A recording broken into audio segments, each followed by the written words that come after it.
በልሕ ሰብ እዞም ነገራት እዚኦም ፈጺሙ ንሰብ ኣይዛረብን። ኣብዚ ዘለናሉ ዘመን ኩሉ ሰብ ናይ ህይወቱ ውዕሎ ዝበልዖን ዝሰትዮን ዝሓስቦን ዝውጥኖን ንዓለም ምክፋል ከም ዓብዪ ስልጣነን ግልጽነትን ይቝጸር ኣሎ። ሰባት ናይ ህይወቶም ምስጢር ኣብ ኣደባባይ ዘርጊሖም ተፈተውትን ተቐባልነትን ዝረኽቡ ይመስሎም። ነገር ግን ስነ ልቦናዊ መጽናዕትታትን ናይ ህይወት ተመክሮታትን ዘርእዮ ሓቂ ግን ፈጺሙ ካብዚ ዝተፈለየ እዩ። ኣብ ህይወትና ዘይተዛረብናዮ ቃል ናህና ባርያ እዩ። ሓንሳብ ካብ ኣፍና ምስ ወፀ ግን ንሕና ናይቲ ቓል ባርያ ንኸውን። ብልሓተኛታት ሰባት ነዚ ናይ ህይወት ሕጊ ኣጸቢቖም ይፈልጥዎ እዮም። ክሳብ ክንደይናይ ግልጽነት እንተፈተው ፈጺሞም ካብ ኣፎም መውፅኦም ንዝኾነ ሰብ ዘይዛረብዎ ዝተኸልከሉ ቀይሕቲ መስመራት ኣለውዎም። እዞም ነገራት እዚኦም ሓቢኦም ዝሕዝዎ ንሰባት ስለ ዝጸልኡ ዘይኮነስ ናይ ገዛ ርእሶም ሰላምን ክብርን ዕላማን ኣጸቢቖም ስለ ዝሕልው እዩ። ክብራት ተኸታተልትና ኣብ ናይ ሎሚ መደብና ናይ ሓቂ ብልሕን ስነ ልቦናውን ብስለታት ዘለዎም ሰባት ንሰባት ፈጺሞም ዘየካፍልዎም 6 ዓሞቕቲ ምስጢራት ክንምርምር ኢና። ካብዞም 6 ዓሞቕቲ ምስጢራት ንስኻ ከይፈለጥካ ንሰባት ሕሊፍካ ትህቦም ኣየናይ ምዃኑ ንርእስኻ ብዕምቀት ፍትሽ። ንቻነልና ሓደሽ ዝኾንኩም ንቻነልና ሳብስክራይብ ብምግባር ናይ ቻነልና ቤተሰብ ንኽትኮኑ ክሳዕ መወዳእታ ክትከታተሉና ብኽብሪ ንዕድም። በቲ ናይ መፈለምቲ ክንጅምር ከለና ኣብ ቁፅሪ 1 ዝተቐመጠ ቀጻሊ ዓበይቲ ውጥናትን ስጉምትታትን። በሊሕ ሰብ ኣፉ ኣጥቢቑ ካብ ዝጽውዖም ነገራት እቲ ቀዳማይ ቀጻሊ ክሰርሖ ዝሓሰበ ዓብዪ ውጥን እዩ። መብዛሕትኡ ሰብ ሓድሽ ቢዝነስ ክጅምር እንከሎ፣ ሓድሽ ቤት ትምህርቲ ክኣቱ ክውጥን እንከሎ፣ ወይ ከዓ ዓብዪ ናይ ህይወት ውሳነ ክውስን እንከሎ ገና ምንም ከይሰርሐ ንመሓዝቱን ንዝፈልጦም ሰባትን ኩልግዜ ይዛረብ። ነገር ግን ሳይነስ ሓደ ዝገርም ነገር ይነግረና። ናይ ሓሶት ዕግበት ውጥንካ ንሰባት ክትዛረብ ከለኻ ሰባት ድማ ንዓኻ ብኣንጻሩ ዋው ጽቡቕ ሓሳብ እዩ በርትዕ ኢሎም ከድንቑኻ ከለዉ ብኦምሮኻ ዶፓሚን ዝበሃል ናይ ደስታ ሆርሞን ይለቁ። ገና ምንም ከይሰርሕኻ ልክዕ ስራሕኻ ሰሪሕኻ ከም ዝወደእኻ ዓይነት ናይ ሓሶት ዕግበት ስምዒት ይስምዐካ። ብሰንኪ እዚ ድማ ነቲ ሓሳብ ናብ ተግባር ንምቕያር ዘለካ ውሽጣዊ ተወግሶ ሙሉእ ብምሉእ ይመውት። ወይ ከዓ ውጥንካ ንሰባት ክትነግር ከለኻ ኣብ ዙርያኻ ዘለዉ ተስፋ ዝቖረፁ ሰባት ናይ ገዛ ርእሶም ፍርሒ ኣብ ባዕልኻ ክትፀዓን ይፍትኑ እዮም። እዚ ኣይስራሕን እዩ ከቢድ እዩ ክትሓድጎ ኣለካ እናበሉ ገና ስራሕ ከይጀመርካ ይድህሉኻ።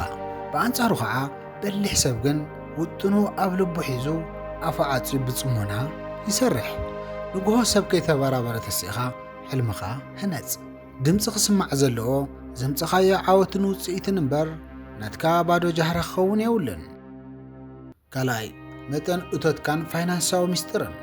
ኣብ ህይወትካ ክሳብ ክንደይ ናይ ገንዘብ ከም እትረክብ ክንደይ ዓቂብካ ከም ዘለኻ ወይ ድማ ክንደይ ናይ ዕዳ ከም ዘለካ ንሰባት ምንጋር ማለት ርእስኻ ብኢድካ ከም ምጥፋእ ማለት እዩ። በሊሕ ሰብ መጠን እቶቱ ከም ምስጢር ሒዙ ይጸንሕ። ምክንያቱ መጠን ገንዘብካ ንሰባት ክትነግር ከለኻ ክልተ ሓደገኛታት ነገራት ይፍጠሩ። እቲ ቀዳማይ ትሑት እቶት ተሃሊእካ ሰባት ይንዕቑኻን ዋጋ የውፅኡልካን። ወይ ከዓ ልዑል እቶትን ሃብትን ተሃሊእካ ሰባት ልክዕ ከም ባንኪ ክርእኻ ይጅምሩ። ናይ ሓሶት ዕሩኽ ይወዝሑ። ልቓሕ ዝሓቱ ሰባት መወዳእታ የብሎምን።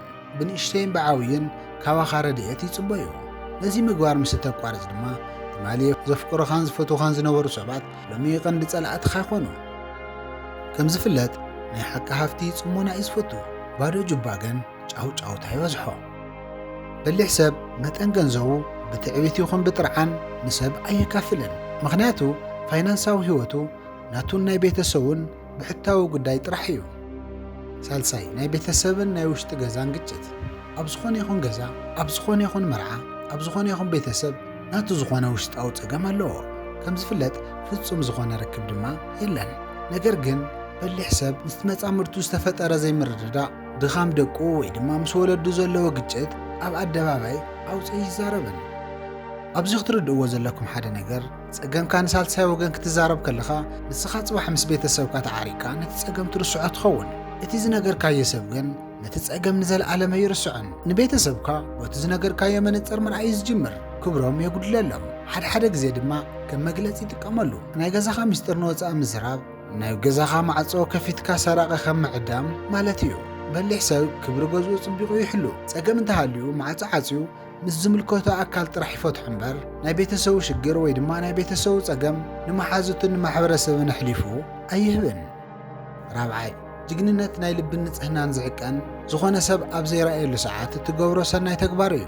በሊሕን ኣስተውዓልን ዝኾነ ሰብ ንሓደ ዝተጸገመ ሰብ ዝገበሮ ሓገዝ ዝሃቦ ገንዘብ ወይ ዝወዓለሉ ውዕለታ ፈጺሙ ንዝኾነ ሰብ ይዛረብን። ሰናይ ተግባርካ ንሰባት እተውርዮ እንተይኮነ እቲ ተግባርካ ካብ ጽቡቕ ነገር ምግባር ሓሊፉ ናብ ርእሰ ምልላይ ሰልፍ ፕሮሞሽን ምውዕዋዕ ምስራሕ ተቐይሮ ኣለዎ ማለት እዩ። እዚ ድማ ሓገዝ ዝገበርካ ሰብ ንምድሓን ዘይኮነስ ካብ ሰባት ጠቕዒት ንምርካብ ምዃኑ የርኢ። ካብዚ ብተወሳኺ ድማ ናይቲ ዝሓገዝካዮ ሰብ ክብርን ሞራልን ብኽፍኣት ይስበር። በሊሕ ሰብ የማነይቲ ኢዱ ዝሃበቶ ጸጋመይቲ ኢድ ከይትፈልጥ ይሓብኦ። ውዕለቱ ድማ ምስ ፈጣሪኡን ምስ ሕልንኡን እምበር ምስ ናይ ማሕበረሰብ ውዳሴ ኣይኮነን። ሓምሻይ ካልኦት ሰባት ዘካፍልዎ ምስጢር። ሓደ ሰብ ኣሚንካ ኣብ ውሽጡ ዘሎ ዓብዪ ምስጢር ፍርሑ ወይ ከዓ ገይጉ እንተካፊልካ ንስኻ ናይቲ ምስጢር እሙን ሓላው እምበር ዘይና መብጽዒ ክትከውን የብልካን። በሊሕ ሰብ ናይ ሰባት ምስጢር ልክዕ ከም ናይ ገዛ ርእሱ ገይሩ ይሕልዎ። ናይ ሰባት ምስጢር ኣካፊልካ ንኻልኦት ሰባት ክትህብ ከለኻ ምናልባት በታ ቅጽበት እቲኣ ናይ ሰባት ቆላሕታ ትረክብ ትኸውን። ነገር ግን ንዘለዓለም እምነትካን ሰብኣዊ ክብርኻን ኣጥፊእኻ የለኻ ማለት እዩ። እቲ ዝሰምዐካ ዘሎ ሰብ ባዕሉ ኣብ ውሽጡ ከምዚ ይብል፣ እዚ ሰብ እዚ ናይ ካልእ ምስጢር ካወውፅአ ጽባሕ ድማ ናተይ ምስጢር ምውፅኦ ይተርፍኒ ኢሉ ስለ ዝሓስበካ ፈጺሙ ይኣምነካን። ኣብዚ ዓለም እዚኣ ከም እምነት ዝኸበረ ክእለት የለን። በሊሕ ሰብ ሰባት ዘካፍልዎ ምስጢር ሒዙ ናብ መቓብር ይወርድ እምበር ንወርሒ መመላእቲ ዕላል ኣይገብሮን። ሻድሻይን ናይ መወዳእታን ናይ ሕሉፍ ህይወት ቂምን ናይ ሰባት ጌጋን። ኣብ ናይ ህይወት ጉዕዞ ምጉዳእ ብሰባት ምኽዳዕ ገንዘብካ ምብላዕን ዓመፅ ክግበረልካን የጋጥም እዩ። ነገር ግን በሊሕ ሰብ ትማሊ ዝበደልዎ ሰባት ስምን ዝገበርዎ በደልን ኣብ ውሽጡ ዘሎ ቂም ኣይዛረበን። ሕሉፍ በደል ኩል ግዜ ንሰባት ምውራይ ንዓኻ ከም ተበዳሊ ድኹምን ዓቕሚ ዘይብልካን ገይሩ ይርኤካ። ኣእምሮኻ እውን ኣብ ናይ ትማሊ ተኣሲሩ ከም ዝተርፍ ይገብሮ። በሊሕ ሰብ ጌጋ ዝገበሩሉ ሰባት ይቅር ይብል ወይ ድማ ትምህርቲ ወሲድሎም ብስቕታ ይርሕቖም እምበር ኣብ ዝኸዶ ኩሉ ስሞም እናልዕለ ኣይዛረብን። ጉልበትን ግዚኡን ጽባሕ ኣብ ዝሰርሖ ሓድሽ ታሪኽ የውዕለ እምበር ኣብቲ ዘይቕየር ናይ ትማሊ ታሪኽ ኣየቃጽሎን። ስቕታ ወርቂ ዝበሃል ብኾንተ ኣይኮነን። በልሕነት ማለት ብዙሕ ምዝራብ ዘይኮነስ መዓስ ነበይን እንታይን ክትገብር ከም ዘለካ ኣጽቢቕካ ምፍላጥ እዩ። ቀጻሊ ውጥንኩም መጠን ገንዘብኩምን ምስጢር ቤተሰብኩምን ሰናይ ተግባርኩምን ሕድሪ ሰባትን ናይ ሕሉፍ ቂምኩምን ኣብ ልብኹም ቆሊፍኩም ሓዝዎ። ናይ ሓቂ ጽንዓትን ክብርን ዝምንጩ ካብዚ ርእሰ ምቁጽጻር ጥበብ እዩ። ክብራት ተኸታተልትና እስኪ ርእስኹም ብዕምቆት ሕተቱ። ካብዞም 6 ነጥብታት ክሳብ ሕጂ ከይፈለጥኩም ንሰባት ክትዛረቡሎም ዝጸንሕኹም ኣይና እዩ? ኣብ መወዳእታ እስኪ ርእስኹም ብዕምቆት ሕተቱ። ካብዞም 6 ነጥብታት ክሳብ ሕጂ ከይፈለጥኩም ንሰባት ክትዛረቡሎም ዝጸንሕኹም ኣይና እዩ? ኣይናይ ባህሪኹም ኢኸ ካብ ሎሚ ጀሚርኩም ክተመሓይሽ ወሲንኩም? ሓሳብኩም ኣብ ኮመንት ጻሓፉለይ። እዚ ቪድዮ ሓድሽ ኣተሓሳስባ ከም ዝፈጥረልኩም ይኣምን። ትምህርቲ ይህብኩም እንተኾይኑ ላይክና ሼር ብምግባር ከምኡውን ሓደሽ ዝኾንኩም ሳብስክራይብ ምግባር ኣይትረስዑ።